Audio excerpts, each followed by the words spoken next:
Today we are going to start a new topic that is cash book. आज हम कौन सा नया टॉपिक स्टार्ट करने वाले हैं? Cash book. कैश बुक जो है उसमें हमने सिर्फ कैश की ट्रांजैक्शन लेनी है। जब भी हम जो भी पेमेंट्स देते हैं, मतलब जो भी हम पे करते हैं या जब भी हम कुछ रिसीव करते हैं, जब वो इन टर्म्स ऑफ कैश होता है तो उसको हम उसके लिए बनाते हैं कैश बुक।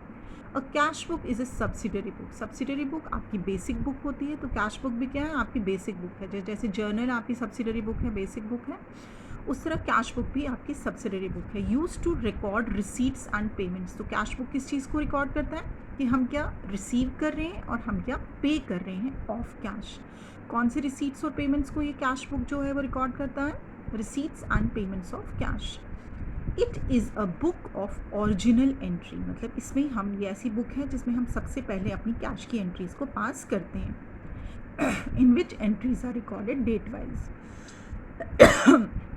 तो कैश बुक में हम डेट वाइज एंट्रीज रिकॉर्ड करते हैं। आपको जर्नल में भी याद होगा कि हम एंट्रीज को किस तरह रिकॉर्ड करते थे? Date wise. कि पहले अगर जनवरी 1 की एंट्री है उसको पहले करेंगे, फिर जनवरी 2 की एंट्री आई उसको बाद में करेंगे, फिर अगली 2nd 3rd को कोई एंट्री नहीं आई, अगर आपकी 4th को एंट्री आई तो पहले 1st की, फिर 2nd की, फिर 4th की। तो आप क्या कर रहे हो? एंट्रीज की रिकॉर्डिंग डेट वाइज कर रहे हो। तो कैश बुक एक ऐसी सब्सिडरी बुक है जिसमें आप रिकॉर्ड करते हो रिसीट्स एंड पेमेंट्स को, ये ओरिजिनल बुक की एंट्री, और आप एंट्रीज को डेट वाइज रिकॉर्ड करते हो। तो आपके सिलेबस में एक है सिंपल कैश बुक जिसको हम आज स्टार्ट कर रहे हैं। दूसरा है cash book with discount column. एक कैश बुक में एक अमाउंट का कॉलम होगा और डिस्काउंट का कॉलम होगा। तीसरा है जिसमें आपके पास कैश और डिस्काउंट का कॉलम तो होगा ही, साथ में आपके पास बैंक का कॉलम होगा। तो हम एक सिंपल कैश बुक लेंगे जिसमें कैश का कॉलम होगा, फिर एक बुक लेंगे जिसमें डिस्काउंट का कॉलम भी होगा, फिर लेंगे जिसमें बैंक का भी एडिशनल कॉलम हो जाएगा डिस्काउंट के कॉलम के साथ साथ। और एक होगी पेटी कैश बुक, जो छोटी मोटी कैश ट्रांजेक्शन्स है वो पेटी कैश बुक में रिकॉर्ड होती है। और जो पेटी कैश बुक है वो टोटली डिफरेंट है, वो हमारा लास्ट का टॉपिक रहेगा पेटी कैश बुक। तो अब आज हमने स्टार्ट करनी है सिंपल कैश बुक।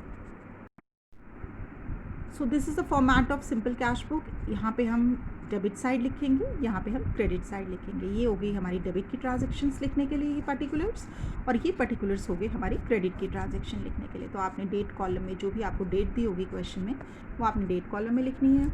जो एक्सप्लेनेशंस हैं वो पर्टिकुलर कॉलम में आएंगी, चाहे वो डेबिट की एक्सप्लेनेशंस हैं और या क्रेडिट की एक्सप्लेनेशंस हैं, वो पर्टिकुलर कॉलम में आएंगे। और अमाउंट कॉलम में जो भी अमाउंट हमें दिया होगा, डेबिट का अमाउंट डेबिट कॉलम में और क्रेडिट का अमाउंट क्रेडिट कॉलम में। तो याद रखना है जो भी एंट्रीज इस साइड हैं वो बिगिन होंगी वर्ड टू से। 2 वर्ड से हमने शुरू करनी है डेबिट की एंट्रीज, और जो भी क्रेडिट की एंट्रीज होंगी उसको हमने शुरू करना है विद द टर्म बाय। तो डेबिट साइड में 2 लिखना है और क्रेडिट साइड में हमने लिखना है बाय। अब लिखना क्या है डेबिट साइड में? जो भी हम रिसीट्स, जो भी आप रिसीव कर रहे हो, जो भी आपके रिसीट्स हैं, they will be written on debit side. And whatever you are paying, जो भी आपकी पेमेंट्स हैं, उन पेमेंट्स को आपने लिखना है क्रेडिट साइड में। जब भी आप पैसे रिसीव करोगे, जैसे आपने गुड्स की सेल की तो सेल से आप अमाउंट रिसीव कर रहे हो तो उसको लिखोगे डेबिट साइड में। और जब भी आपने पे किया, जैसे फॉर एग्जांपल आपने परचेज़ किया, परचेज़ करने के टाइम आपको पैसे देने पड़ते हैं तो आपने लिखना है क्रेडिट साइड में। जब पैसा आएगा तो डेबिट साइड, जब पैसा जाएगा तो क्रेडिट साइड। तो क्या है कैश बुक का format? Whenever you are receiving anything you write it on debit side, and whenever you are paying anything you write it on credit side.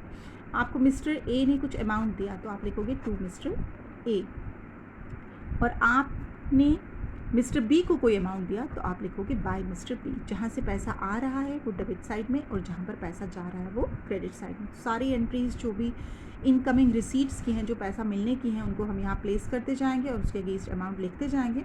और जो भी हमारी एंट्रीज है payment की, जब भी हम पैसा दे रहे हैं वो एंट्रीज लिखते जाएंगे कि किन किन सोर्सेज में हमने पैसा दिया। आपने वेजेस दी, आपने सैलरी दी, आपने रेंट दिया, तो ये लिखते जाओगे, इसके आगे बाय लगाओगे और ये सारी अमाउंट जो है वो आप लिखोगे क्रेडिट साइड में। We have to start with question number 1 of simple cash book. It is also known as single column cash book. अब हमने देखना है जो पैसा आएगा उसको डेबिट में लिखेंगे, जब पैसे जाएंगे उसको क्रेडिट में लिखेंगे। तो पहले डिस्कस कर लेते हैं। Kapil commenced business with cash. Kapil ने अपना बिजनेस कैश से शुरू किया, तो कैश से शुरू किया तो कैपिटल आई बिजनेस में it should be written on debit side. Bought goods for cash, bought goods means purchase की हमने गुड्स, तो इससे पैसे बिजनेस से जा रहे हैं, it should be written on credit side. Mohanlal को पेमेंट की, ये भी क्रेडिट साइड में जाएगा। पैसे बैंक में डिपॉजिट किए तो हमारे बिजनेस से पैसे चले गए, ये भी क्रेडिट साइड में जाएंगे। Then we have paid office furniture. Office furniture की पे के लिए पेमेंट की तो क्रेडिट साइड में। सोल्ड गुड्स फॉर कैश, हमारे पास कैश आया तो डेबिट साइड में, क्योंकि हमने गुड्स की सेल की है तो हमें कैश मिल रहा है, इसलिए ये कैश जो है डेबिट साइड में। पेड वेजेस, आपने वेजेस की पेमेंट कर दी तो उससे क्या हुआ, आपके पास से पैसे जा रहे हैं तो आपने इसको क्रेडिट साइड में लिखना है। स्टेशनरी के लिए पेमेंट किया, फिर से पैसे जा रहे हैं तो क्रेडिट साइड में। उसके बाद है sold goods for cash, again you are receiving cash, तो आप इसको लिखोगे डेबिट साइड में। अब पे किया हमने अपने मिसलिनियस मीन्स छोटे मोटे एक्सपेंसेस के लिए तो क्रेडिट साइड में। कैश रिसीव किया तिलक से तो डेबिट साइड में। डोमेस्टिक यूज़ मीन्स ड्राइंग्स के लिए हमने पे किया तो ये जो ड्राइंग्स हैं वो क्रेडिट साइड में आ जाएंगी। पैसे जा रहे हैं ना, आपने विड्रॉ किया बिजनेस से तो पैसे जा रहे हैं तो आपने इसको क्रेडिट साइड में लिखना है। अगेन सो मैनी पेमेंट्स, तो ये सारी पेमेंट जो है वो लिखेंगे क्रेडिट साइड। तब इसको प्लेस किस तरह किया हमने, ये देखो आप, पैसा आ रहा है कैपिटल से, सेल से पैसा आ रहा है, फिर से सेल से पैसा आ रहा है और तिलक ने हमें पैसे दिए। So all these entries we have written on debit side. अब परचेजेस के लिए हम पैसे दे रहे हैं, मोहनलाल को पे कर रहे हैं, बैंक में पैसा जा रहा है, फर्नीचर के लिए पे कर रहे हैं, वेजेस के लिए पे कर रहे हैं, स्टेशनरी के लिए पे कर रहे हैं, मिसलिनियस एक्सपेंस के लिए पे कर रहे हैं, ड्राइंग से भी कैश बिजनेस से बाहर जा रहा है, सैलरीज के लिए भी पैसे जा रहे हैं, रेंट के लिए भी we are paying, electricity bill भी हम पेमेंट कर रहे हैं, एडवर्टाइजिंग के लिए पे कर रहे हैं, बैंक में पैसा जमा कर रहे हैं।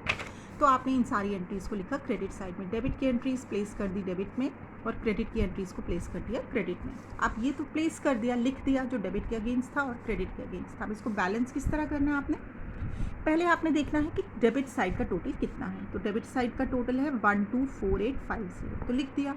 फिर आपने देखा क्रेडिट साइड का टोटल कितना है, तो क्रेडिट का साइड का टोटल है 87650। तो आपको पता है 124850 इज़ ग्रेटर देन 87650। तो जो ग्रेटर साइड का टोटल है उसी ग्रेटर साइड के टोटल को हमने दोनों साइड्स पर लिख दिया। 12850 को आपने दोनों साइड पर प्लेस कर देना है। जो बड़ा वाला टोटल है उसको ही आपने दोनों साइड्स पर लिख देना है।